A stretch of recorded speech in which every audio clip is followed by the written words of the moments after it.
A very good evening and a warm welcome to the program. Thank you for joining us. We're coming to you from the Kampala Serena Conference Center, the NTV Uganda studios. Now, we have seen newspaper articles, the stories on TV, and had the same on radio, and seen more on social media. Gender-based violence was real before COVID-19, and if anything, this pandemic has taken a big problem and blown it up in our faces. If we never paid attention before, we should now, and we should do something. Tonight on the show, we speak about fighting gender-based violence in a pandemic. I'll very quickly introduce my guests for tonight, and I'll start with the one right next to me, Angela Nakafero, who is a Commissioner, Gender and Women Affairs in the Ministry of Gender, Labour and Social Development. Welcome, Angela. Thank you. Right, and next to us is Mr. Henry Nixon Ogwal, Director of Programs and Policy at Action Aid International Uganda. You're very welcome, Henry. My pleasure. All right, and at the very end, in a mask, we have Josephine Kamisia, who is a Senior Program Officer, Center for Domestic Violence Prevention. Welcome, Josephine. Thank you, Josephine. Why is gender-based violence an issue in a pandemic, and how does GBV affect women, girls, and the children in our communities? I'm sure we all know the answer, but just to amplify it for somebody who doesn't understand why we are constantly talking about gender-based violence. We've lost lives in this country. We are losing the potential of women and girls in this country basically because of gender-based violence. And coronavirus has amplified it. And coronavirus has really escalated all forms of violence in this country.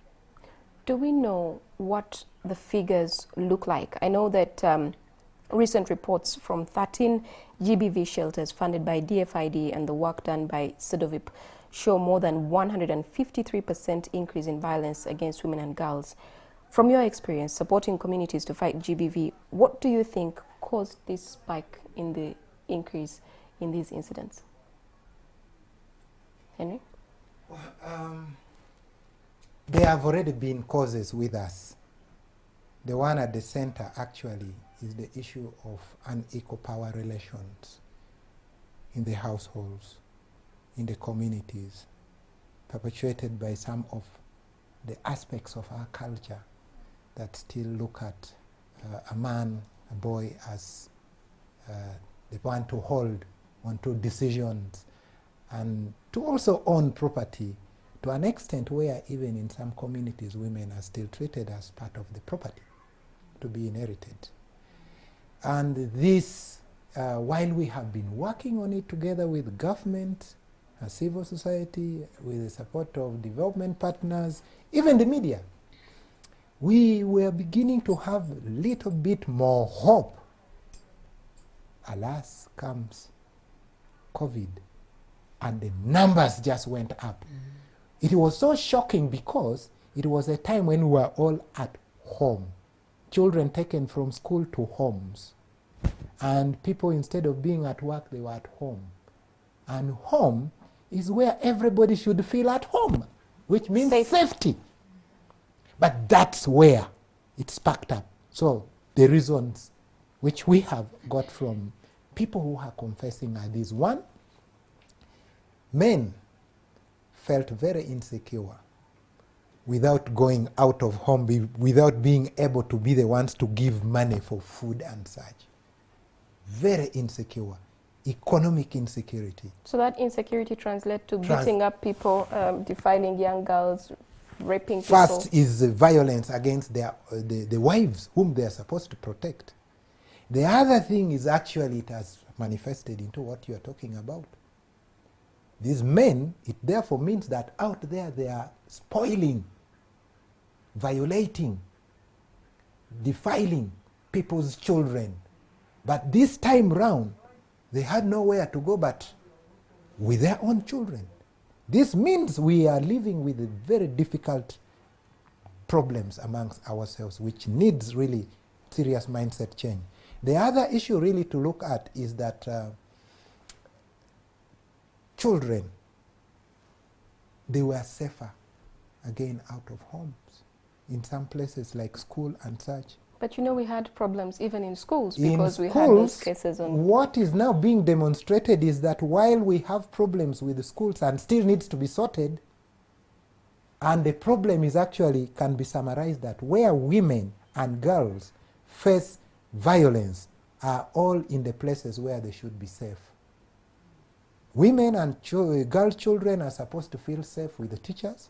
They are supposed to feel safe with their parents, especially the fathers, whom it is caricatured, it's showed as this is the person who provides security to the family. They are supposed to be safe in the hands of security personnel. We have cases where women who are being rescued, instead, those who are rescuing them were also again raping them. And so we should not take it for granted. Authority figures, basically, so to speak. So you also have religious leaders. We have this that has been going on social media. The young woman who was shot and killed by her husband, who is a pastor. So when you speak about that, you're also referring to authority figures? Yes, authority figures and people who have power over the women and the children. Yeah. And some of this power, and most of them, they are undemocratic powers. What I like is that it is you, Henry, that is speaking about this particular thing and calling out the men, because usually then the conversation shifts. And I am challenging the men out there to actually accept, first of all, that our own men have actually misused power and our position. Okay. And we must immediately accept that and come out and condemn what is happening. It is when we condemn that we will begin to change. The other second thing which we must do is that we should not be ashamed to actually lead by example. We are raising children in a wrong way, telling them that because you are a boy, you must demonstrate this kind of macho power at home. So we must change that. But also men are doing this in offices. Let's forget about just only the homes. Men in positions of power are actually misusing that power against women. In terms of promotions, what and such, it's wrong. All these must actually be addressed in this country. Patriarchy, which is the use of power to benefit men. You may actually find a woman is in a position of authority, but is just a figurehead there. Men are watching. She must use that power to benefit them. Otherwise, they remove her from that position. That begins from the way our politics is done in the political parties. It goes to our professional offices, in business forum, in the way kingdoms are run. This must change. Part of what has really escalated the violence against women in the abuse of children, the forms of the defilement that you've just talked about during the COVID-19, is that violence has been normalized and taken as part of problem solving in intimate relationships, and especially when it's coming from an intimate partner. And so it has been normalized that a man beats his wife or does anything or practices infidelity and it's okayed, simply because of the power relations that Nixon is talking about, that a man is justified to do whatever he wants to do or feels like doing, because they are more valued, of more worth than women. And so they make decisions and decide what to do. Secondly, because of the normalization of the violence, there is less holding of the perpetrators accountable. For example, even during the pandemic, we see so many cases, but where are the perpetrators? What has happened to the perpetrators? So because of the normalization, there is impunity, that they do it while people are watching and do nothing. But instead, because just when you realize that most of the people who are supposed to hold them accountable are also of the same gender. Yeah, but slowly that can change when we recognize that these are injustices that we all have a collective responsibility to prevent and respond to. But because, like you're saying, you find that people that would have held them accountable are thinking alike, and so they justify the violence and then blame the victims or the survivors. They will say, oh, they'll find fault with the woman. The young girls we are talking about of being defiled, they will justify that girls throw themselves onto men.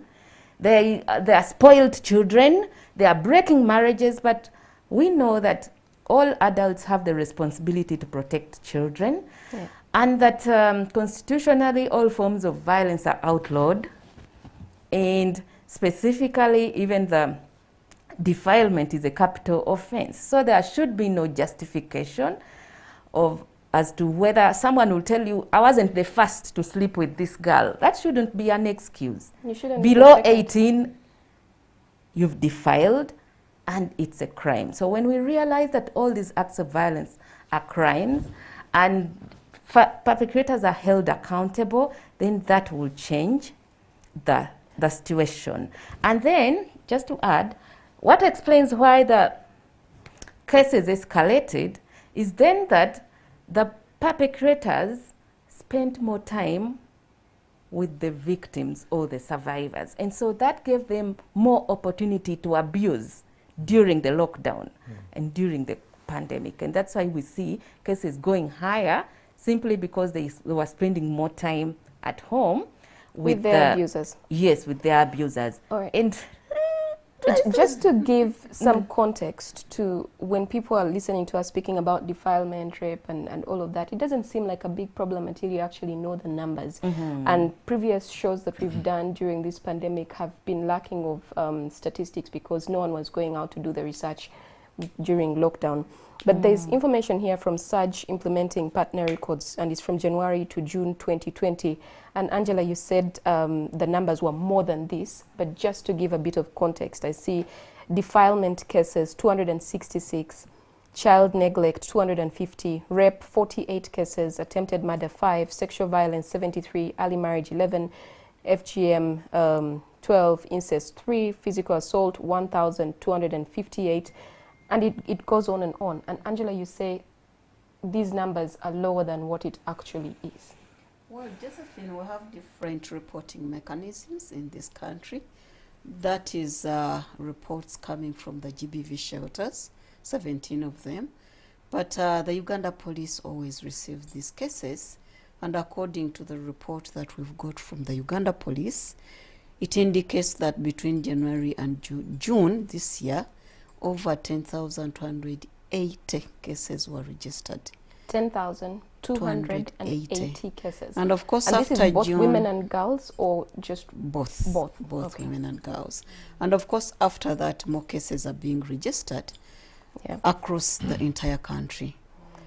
I was in Gulu just last week. They were telling us over 800 cases of defilement. In just Gulu? Have been girls come to the health facilities when they're already pregnant. And of course, for you as a person who is receiving this girl below 18 years, that's automatically defilement.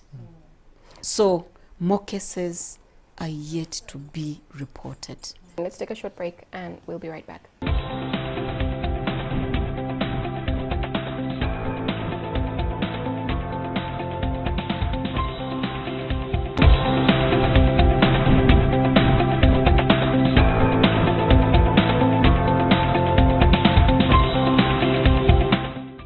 Welcome back. Thank you for staying with us. Tonight we are speaking about fighting gender-based violence in a pandemic, and in the studio I have Angela Nakafero, Henry Nixon Ogwal, and Josephine Kamesia.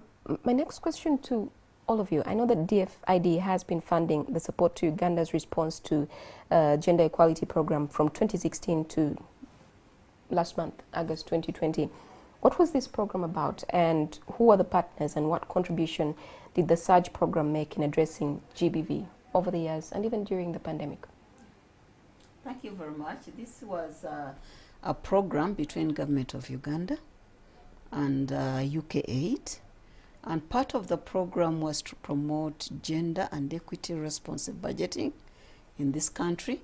I think you're aware that we have a Public Finance Management Act that provides that all agencies that are benefiting from public resources take into account the different interests and needs of women and men, boys and girls, elderly, people with disabilities, and so on and so Are they forth. taking into account? There's a deliberate effort. Okay. And of course, assessments indicate by Equal Opportunities Commission with Ministry of Finance, Planning and Economic Development and Ministry of Gender, Labour and Social Development have been conducting annual assessments, and they indicate a gradual improvement. I know that the Equal Opportunities Commission released a report yesterday or Yesterday. a day Yes, ago about please. Yeah. the same. All right. Yes.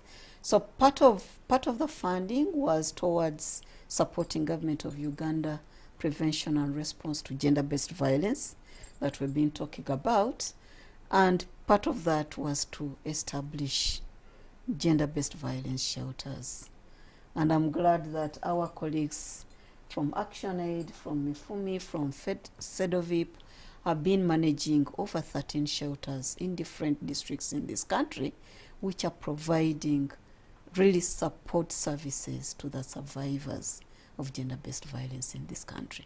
I've always wondered about whether we actually have shelters We do. in Uganda, so it's nice to know that we do. Currently we have over 17 shelters. Okay, but Probably you've not been subjected to. I think mostly the reason people don't know about shelters is they're also not supposed to be right out there in the open, because then the perpetrators know where to find the people that you're sheltering. FGM in Moroto and Queen has been, silent during this pandemic. How did this program contribute to addressing FGM there? In this program, we trained teams of activists that range from community members, community leaders, and duty bearers that include police and health workers, as well as some community development officers in Moroto and Queen districts. So these community workers, one of the things that, the teams of activists then kept reaching out to community members to help them understand what intimate partner violence was, FGM, and talk about the consequences of intimate partner violence, as well as consequences of FGM and the benefit. And when they were talking about consequences, they talked about the health consequences, the social consequences, and the benefits of not practicing FGM. One of the key things that we found helpful was helping the community members to understand the functions of the female genitalia and the consequences of mutilating the female genitalia. So this helped, one, the community members and duty bearers and the teams of activists that we're working with to understand the health consequences of FGM, but also to demystify the myth around FGM. For example, when we got to Moroto and Queen, there was a bit of silence and concealment of information about FGM. The first thing you would hear is, it stopped years ago, it never happens here. But later we got to learn that FGM happens because there are lots of myths that surround it. One is that women that are not circumcised are regarded unclean, impure, and a misfortune in the family. Two is that when one is not mutilated, so their children are bad omen, the women are bad omen, and that all the calamities that befall that community are related to the uncleanness of these women. I mean, when you are far from these areas, it is difficult to imagine that we still have those kinds of misconceptions in the year 2020. And like you rightfully said, education about a woman's body parts is one key way of helping people to understand what they're actually doing when they mutilate a woman. Yes. How? Let me add to that point you are highlighting about the issues of misfortunes. During the lockdown, the most difficult issues in Karamoja was actually the fact that the elders said corona,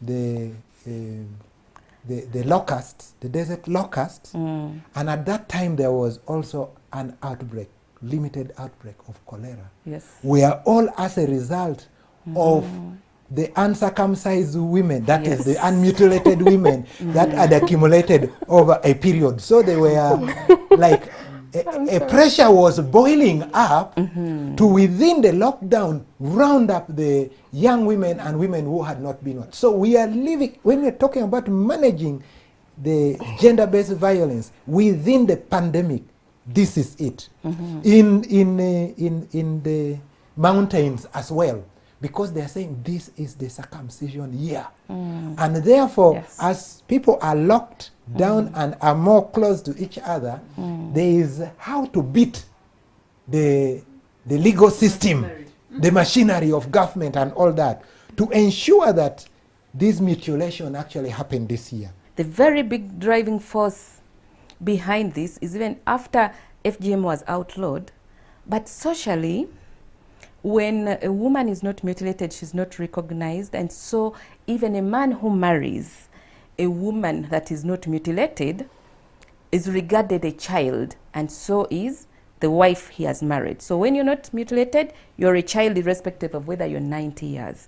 And what that means is that your children are not recognized, your family is not recognized, neither is your husband allowed to participate in any important events like family meetings, decision-making activities, or even leadership roles. So even if he was against FGM, he Yes. will have to participate to be included. So The that's wife will social actually discrimination. Push for him to Push for herself Yes. in So that order he for can be the included. husband to be recognized. Even herself to be recognized. Yes, even Yeah. for herself. So that's also discrimination that comes at different levels. For example, a woman that is not mutilated is not allowed to sit in even even attending a funeral, No. weddings, No. fetch water from the same water source, or participate in any leadership positions. So those pressures, that social discrimination, prompts women or coerces them to they have get to fit in. mutilated. Yes, to fit. So now you can't But- even really blame them, because look at what society has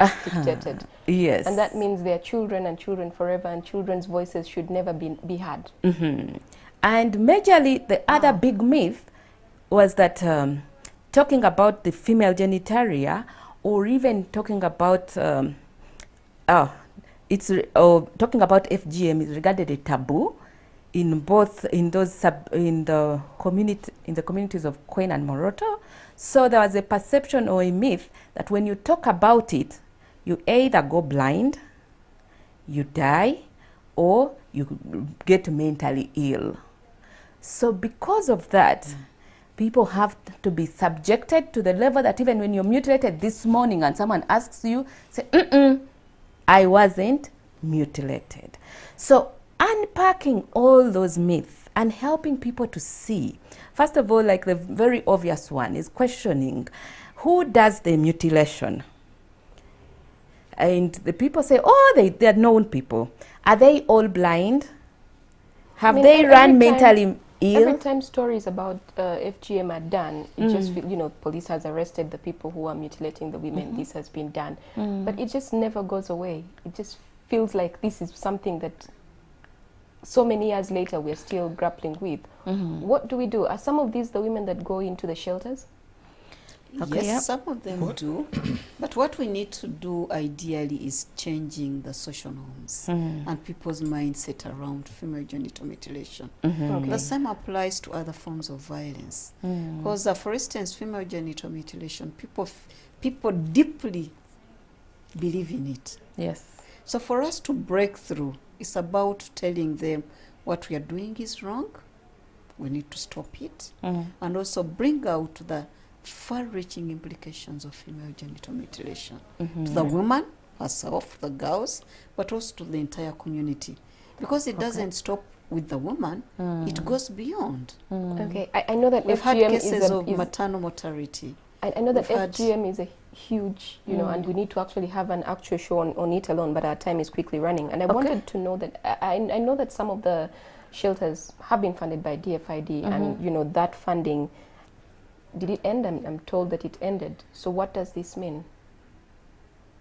The funding from DFI, the UK government, we really, first of all, we appreciate the support of the UK government towards the establishment of the shelter and also managing the shelter for almost 6 years. As Government of Uganda and Ministry of Gender, Labour and Social Development, we are grateful for that support. The funding from DFID ended on the 30th of August this year. So what does that mean? However, as a ministry, we've spearheaded a process of looking internally within our resources, of mobilizing the support of development partners. We've really had an engagement with UN agencies. We've had an engagement with other development partners. And I'm glad to inform you that we are not going to close the shelters. All right. So in the meantime, while this process is happening of trying to engage people, what is happening to the community work, the prevention work that should be happening in the communities? First, I would want to thank very much the Ministry of Gender, Labour and Social Development for having steered through the SURGE program in terms of providing quality assurance and oversight, for instance, the shelter that you're talking about, but also the convening of all the other parts. There's one which we didn't talk about, which is about economic empowerment of women. We could talk about it more. But the more important is the efforts right now that Madame Angela, the Commissioner, is actually working with us together to get the funding. The most immediate which we are doing is, yes, with the little resources we have, the shelters are open. So SEDOVIP, ActionAid, Mifumi, amongst ourselves, with that little that we have, the shelters are open, with the support also of those districts where we are in. Because what we have not said all here is that these shelters belong to government. They belong to the district local governments, and while we are working and managing it, is together in partnership. Therefore, there has been already much training of the community development officers to be able to also support. Some of these support are really working. We are also physically in those districts, and our presence there and the staff who are there are giving in a hand. What we also want to thank is the other civil society organizations with some related functions of providing here the legal support and all that, which is working. What has made this possible, and we are going to still build it further, is what we call the referral pathway network. Okay. So what this means is that in the district where we work, while we have the shelter, we have the different institutions, ministries, agencies and departments of government, but also the civil society organizations with the different roles, the police, the court, the DPP, you know, and all that. We work together.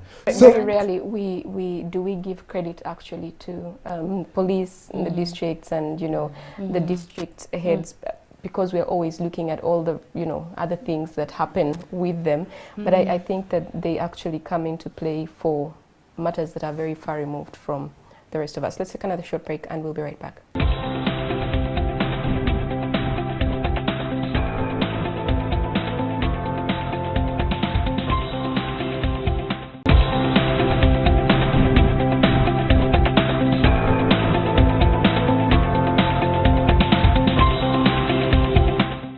Welcome back. Thank you for staying with us. And tonight we are speaking about fighting gender-based violence in a pandemic.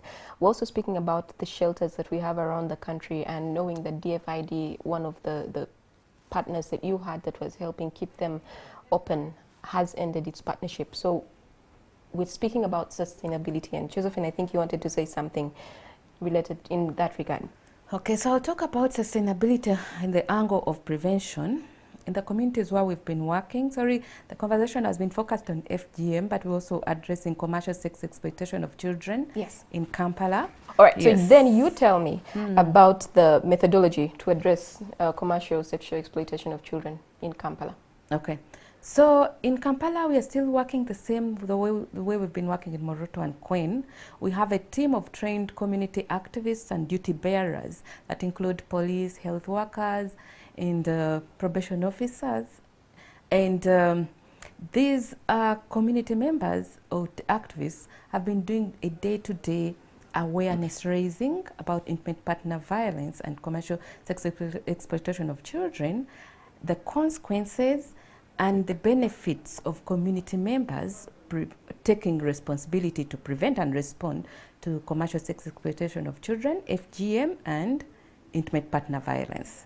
So one major thing that has happened, or the change of social norm that Madam Commissioner talked about, is that community members recognize that these three things are an injustice and that they have a responsibility to prevent and respond to them.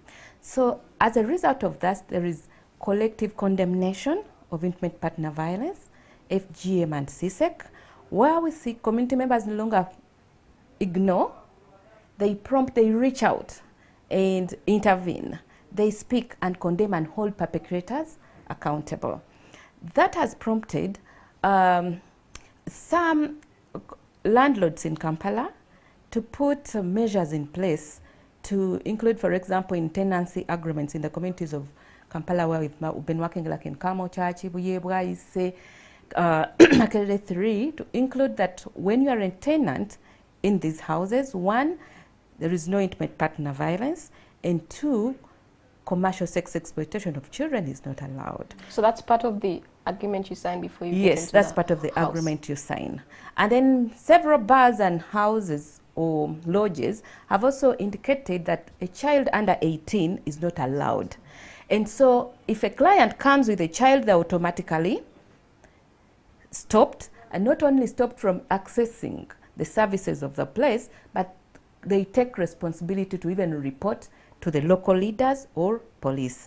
In Queen and Moroto about FGM, we also see that elders and opinion leaders and former surgeons have also publicly condemned. Remember, they were the ones that were at the forefront of promoting it, but they condemn it.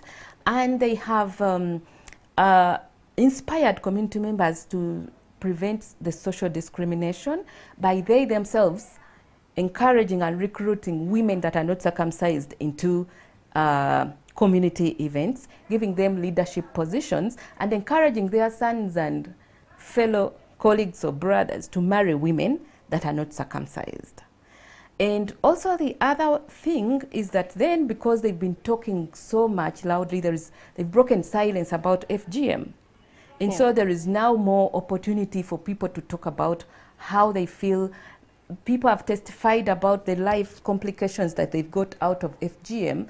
And so it has been recognized as a harm, and they are accepting and appreciating the use of the law. I want to know from you, Henry, how are you utilizing the communities also in keeping these shelters open? You see, the vision of the shelters in the country is time when we will not need them. But we see it still as far. It is very far away. That is the thing. Because every woman and girl in this country should live in a peaceful, secure environment. When we reach there, we will not need the shelters. So what we have found is that a route to that place, we will have to work with all the power and authority holders. That in itself, some of them actually are the gatekeepers of these wrong habits or wrong things that are happening. For instance, there are cultures that really, when you've tracked, you find it promotes these violations, which is happening in form of FGM in different forms, be it economic violation, psychological violation, the physical, which we have talked more about here, because there are really many. That is the cultural institutions, the religious institutions. These are in places where we have strengthened our work, like with the Lur Kingdom, with the Bagwere Cultural Union. They have even gone deep to start rewriting, even where they are not written, by the way, they are norms. they, like the Bagwere, have now written it. And in the process, they have themselves outlawed certain processes. That becomes now a mechanism for putting right their own men and women in certain positions that may be trying to reinforce a behavior, a practice that would lead to or promote the GBV. You know what they say about charity begins at home? Yes. If it starts from your home, Yes. you will carry it out. Exactly. As opposed to if someone brings some foreign thing to you and said, don't Yes. do this, then Yes. you question it and you will ideally be a rebel Yeah. when it comes to it. Angela, the Ministry of Gender, Labour and Social Development is really the mother ministry when it comes to these issues. What are you doing? What is the role of it now? What are the key things that you can point out to and say, look, this is what we are doing and this is how we are helping the situation? Thank you very much. Literally, you've said that Minister of Gender, Labour, Social Development is in charge. And indeed, we are in charge. As a ministry, we've engaged with the different stakeholders. By the design of these shelters, district local governments are supposed to take them over. However, our assessment with the different district local government has indicated that there are different levels of readiness. Okay. So we are engaging, some of them have already allocated resources like funds, like the space where these shelters are.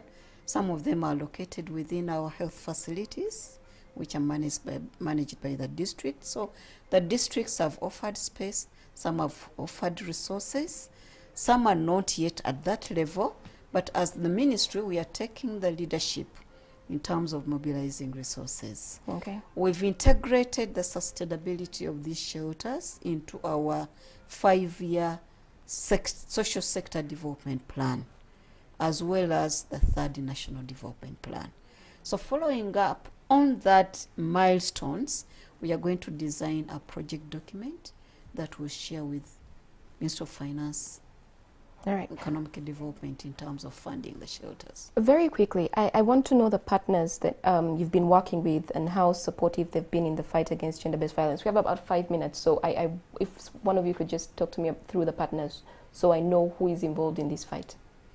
We have so many partners. Of course, government is the very first one.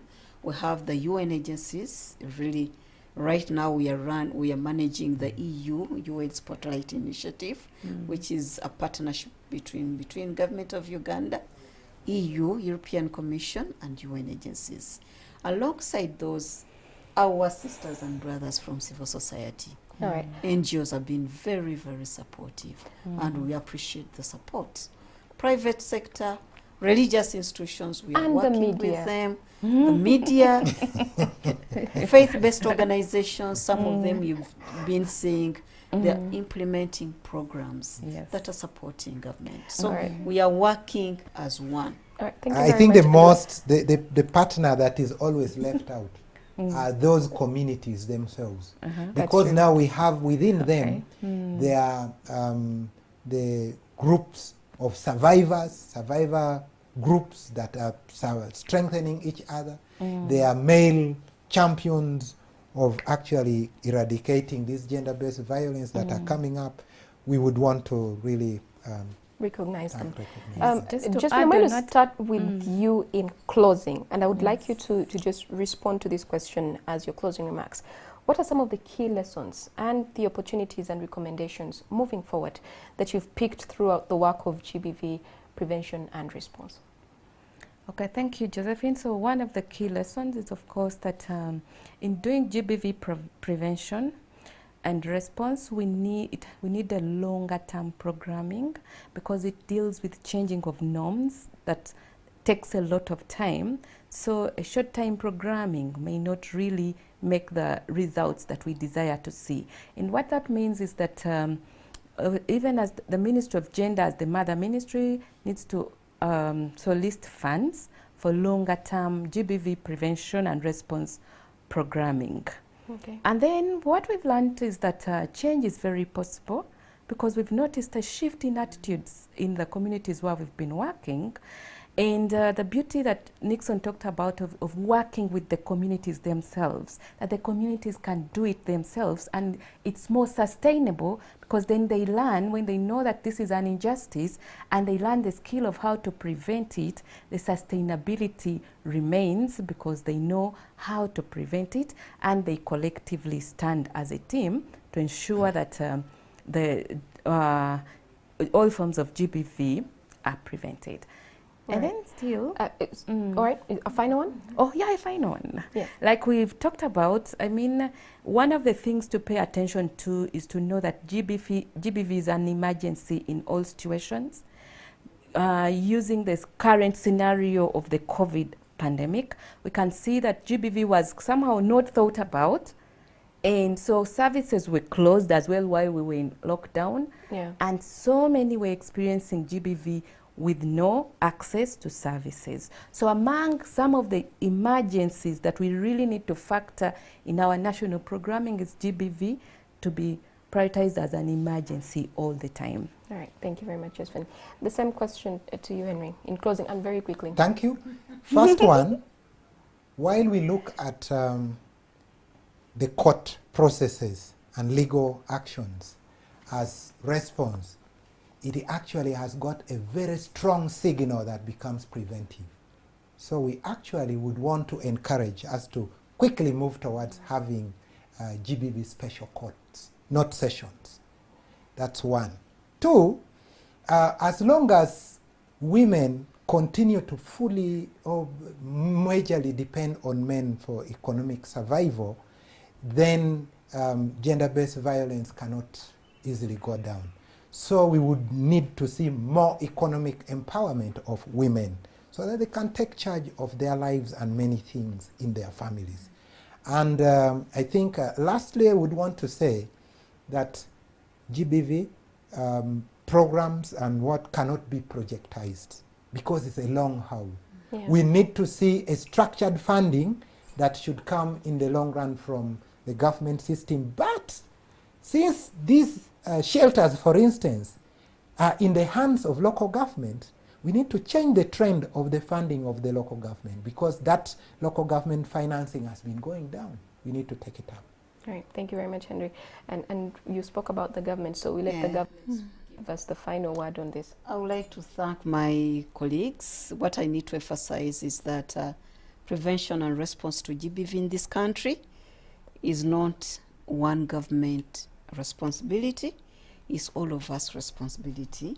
And I'm glad when we get the support of the faith-based organization, the cultural institutions, the development partners and civil society organization and the media. That really helps us for us to take leadership, but also knowing that there are so many people that we are working with in terms of prevention. Secondly, agency is very, very important. Much as we talk about prevention and response, the survivor have to pick up their powers and report cases of violence and seek support. So my appeal to the women and girls out there, please let's report cases of violence to police, to the health facilities, to the religious institutions, and seek support. Because by seeking support, then you'll be able to recover. You will be able to identify the different causes and also solutions. And then finally, I think the biggest fear for most people who are reporting is that they will not be taken seriously or their concerns will not be addressed as quickly as they want them to be addressed, because they know the danger they're in, but getting the other person to understand the situation they're in and quickly respond has been a problem. And Josephine, finally, that is changing. Because when we reflect back on cases that have been reported through police and some of them through the shelters, a lot of support has been offered. And I need to appreciate that. Then finally, me and you have the capacity to transform, to prevent and respond to cases of violence. As parents, let's nurture our boys and girls as equal human beings. Let's not subject our girls to violence. Let's not make the boys feel that they're superior and they're supposed to do whatever they want to do. Parenting is critical. Thank you very much. Thank you very much, Angela. Thank you, Henry, and thank you very much, Josephine, for taking the time to have this very critical conversation. Well, that brings us to the end of our show for tonight. Coming up is NTV Weekend Edition.